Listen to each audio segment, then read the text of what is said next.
how to fix the Microsoft Teams add-in missing in Outlook.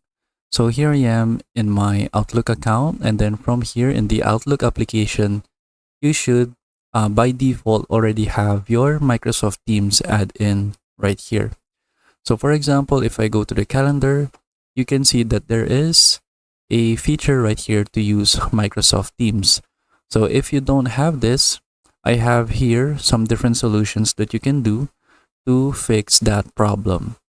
So the first one is that you need to check your add-ins right here in Outlook. So you can go right here to File, click Options. From here, go to Add-ins. And then from here, you should see your add-ins active right here. And then you can also click Go right here. And then you should see Microsoft Teams meeting add-in for Microsoft Office is turned on. So if it's turned off, you can just go ahead and turn that on. And the other way is that if it's not right here in COM add-ins, you can click disabled items right here, click Go. And then if you see the Microsoft Teams add-in right here, you can just go ahead and enable it.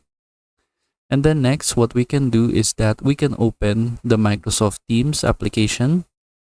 So for example, I have here the Microsoft Teams application open right here.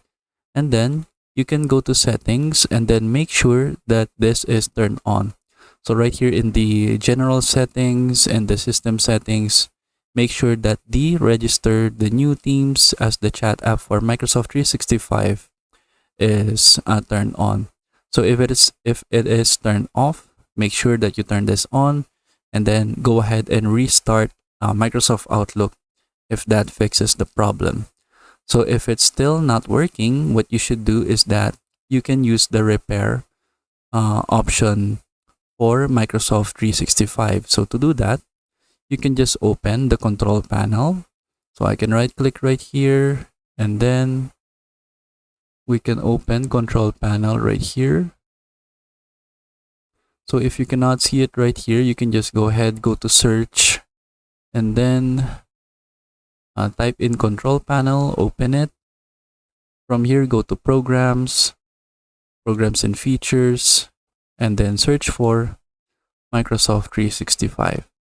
So we have here the Microsoft 365 apps for business. You can just right click on it, click change. Then from here, click yes. And then from here, it's either you use quick repair or online repair. Then click repair right here. Then you can go ahead and just wait for it to finish. Then open Microsoft Outlook again. And then now you should have the Teams add-in back right here in Microsoft Outlook. And then that is it. So those are the different solutions that we can do to fix the Microsoft Teams add-in missing in Outlook. So I hope you learn how to do it, and thank you for watching.